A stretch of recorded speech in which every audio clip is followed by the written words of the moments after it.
Really quickly, we're going to create the virtual environment for our project and to run Jupyter. So let's cd into our dev folder.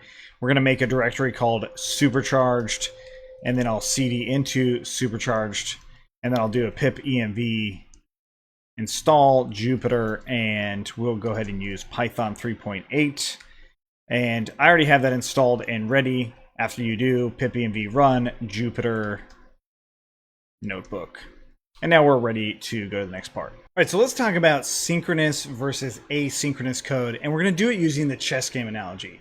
I don't remember where this analogy came from, but I really like it. So if you're playing chess, what you're probably going to do is play against one opponent, and you'll go back and forth until that game's done, and then you'll be ready to play the next opponent, right? You keep doing that until all of the chess games are done. Let's say, for instance, you're playing 5. Each game takes an hour. That means it's going to take about 5 hours to complete all 5 games, right?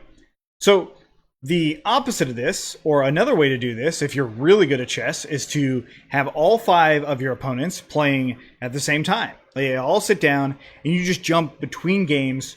Once you finish your turn, you just jump to another game, and then you keep going until all the games complete. Now, if you can actually jump between all these different games, you could probably finish 5 games in about an hour, assuming each game's an hour. Now, if the longest game ends up being about 2 hours, then you'll complete all 5 games in 2 hours. And perhaps it ends up taking a little bit longer because you're jumping back and forth between the games. So this is actually the difference between synchronous versus asynchronous. It's one actor playing against each thing, right? So synchronous code, you go one by one. Asynchronous code, you are still going one by one, but you're actually jumping between them as processing happens. Now, this is not parallel, right? So we're not making a clone of you where you're working 5 times and you're playing all 5 games at once. Instead, you're just jumping between them. You're doing it concurrently. But this actually makes a lot more sense once we look at it in code.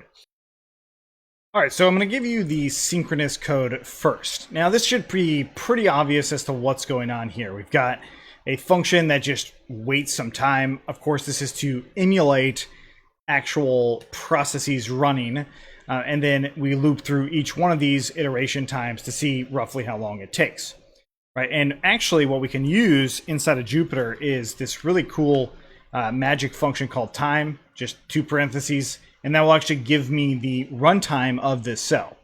So I go ahead and run this, and sure enough, it's going to run each iteration, and then how long that iteration is going to take. And then at the end, it will just tell me how long this whole cell ran. This shouldn't be groundbreaking at all, right? We've got 10 seconds. All of these add up to 10. Makes sense, right?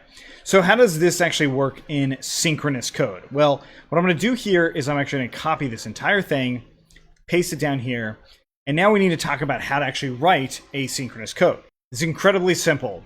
First, a normal function, we called it sleeper. I'll call this now a sleeper, and we'll pass in seconds again. And this time, I'm going to go ahead and return just ABC. Okay, so to turn this into asynchronous code, we say async right in front of that. Async define, and now it is asynchronous code. So if we try to call this like normal, like something like that, I get a coroutine object instead of the actual response. So whenever you create a function that's asynchronous, you need to await that function or await that function to happen in order for us to get the correct result. Now, we can still use time.sleep, but unfortunately time.sleep is a synchronous execution, so it's not going to work the same way that we want. So what we want to do is import async IO. This is built into Python 3.5 and above, although you should be using 3.6 and above. And so we can actually use asyncio.sleep. And now, of course, changing this to being however many seconds we want. And now it's actually allowing me to do this. Notice that it's giving me another error. So this runtime error is also important. Coroutine sleep, it was never awaited. This, of course, is another coroutine or a synchronous function. So I'm going to go ahead and do await. And now this will actually work as intended. So what we've got here is we have these two concepts of async and await, but also this coroutine idea. So what a coroutine is that that functionality that we wanted for that concurrentness, right? So we want this to work concurrently with the things that I'm doing. But notice that if I run await, it still runs the cell like a normal cell, but it's not necessarily doing the normal things as you might expect. So what I mean by that is, let's actually take a look at adding in a run or run. So I'm going to change it to a run, and again, we're going to make it a synchronous function. So async, like that. And we're going to run through this. Notice that I'm still using that original sleeper function, not my asynchronous one just yet. And I'm going to go ahead and await a run. And I need to bring in my iteration times. I restarted my kernel here, so let's go ahead and bring those in down here as well. And oops, I need to make my sleeper run. Okay, so we got that. And so now it's running through all those things. It's using a synchronous function inside of an asynchronous function. So note that you can still call those asynchronous functions.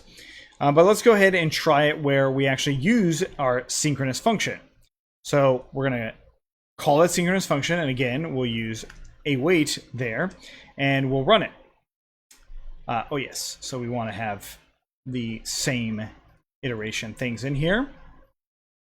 I equals to -1. All right, so we're going to go ahead and run that, and this will take some time. But unfortunately, what we see here is one of these downsides of trying to write asynchronous code is this is still running synchronously. I'm awaiting an asynchronous item, but what we'll get if we compute the times, we'll get an error or we'll get some problem. Okay, so the first thing is you're like, oh, well, why don't I just call this in here? Unfortunately, then I get this function error. Now, this is just a convenience function for measuring time. But what we can do is get a start time, so time.time, and then we can get our end time after that awaited function being time.time minus end, and then we can print out what that end is. So we run it, and no surprise here, what we'll end up seeing is the same exact thing as that asynchronous code. We're going to see 10 seconds or so actually coming through. Oops. There we go. So if I ran that again, we'll see that. So actually, what's the proper way to then run that concurrent task? How do I actually run these functions where they're all running at the same time, kind of like that chess game? So we do this by adding another command from async.io, and that is create_task. So this is going to make async.io know, hey, this is a task it's going to need to run, assuming that we're awaiting that function. If we never await that function, it's never going to create that task, and it's never going to run the coroutine that's inside of it, or that other asynchronous function that's inside of it. And again, it's still very critical that we have this and not time.sleep. Otherwise, the synchronicity will kick in. It's not going to be async anymore. So notice that I ran it again, and yeah, it's 10 seconds, right? So if I run this now, I see that all of those were executed immediately, right? And we've got this async that comes on. Now, the time will actually go through. It'll actually take the time to run this. So I can try this out with saying fi and done. And we run that. Okay, so 0's done, 2's done, 1's done, 3's done. Notice that it's like popping back and forth, which is really cool. The end time is not working as we would have hoped, and that's because of how these concurrent tasks are happening. So this cell is one of those concurrent tasks. It's running the cell, so it's going to run all of this code, including that synchronous code, really quickly, but it's still going to do all of those other things as we see here. So as we noticed, that this is actually the correct time here. And I can actually still use those other variables and print out what those are as far as how long things has elapsed. I'll just call it elap, and we'll run that. And so now it's going to tell me exactly how much time has elapsed. And now we see that it's a little bit over 4 seconds to complete the entire thing.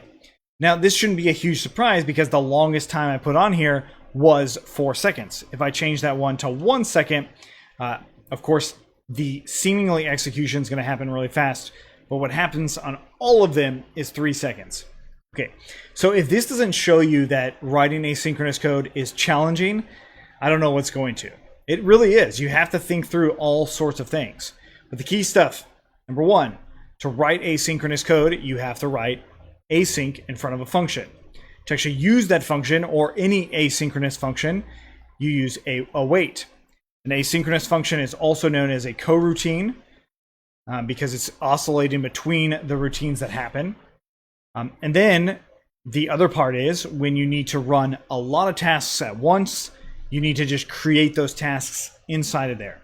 Now you can also measure these tasks. So we can say results equals to an empty list here. And we can actually run results.append and put each one of those tasks in this results list here. And then return back those results like this. And we can print out what those results are. Okay. So now what we've got is we're now actually waiting for a run to finish. Oops, let's actually return the results here in that function. So notice that it shows me all of those pending tasks. It has task names, so we could cancel tasks when they happen by their name or calling the task directly. Right, so this results here, I could iterate through each one of those and cancel each one. I'm not going to do that right now. But it is showing me that it's running coroutines, it's running what functions it's running. And so we can now see that, yeah, when you actually need to run all of these different tasks, this is how it's done. So in the case of what we're going to end up building with this supercharged web scraper is this would essentially be scraping different URLs. This will actually do the scraping, and then perhaps instead of sleeping, what we'll do is parse the links or whatever it is that we need in there. So this is kind of the foundational knowledge to getting there. But to me, this is like, it's so tricky because it's often moving back and forth. But I mean, it's tricky, but it's also simple. The simple part of it is how it actually is written and then how it actually executes. The tricky part is when you run into errors on how these things are actually happening as well. All right. So let me know if you have any questions on this. Otherwise, let's keep going. I think actually building more in this starts to really help you better understand how all of this works. And I will say that we will actually make this into a Python file at some point, so you'll be able to see how to just run it in normal Python and not inside of a Jupyter notebook.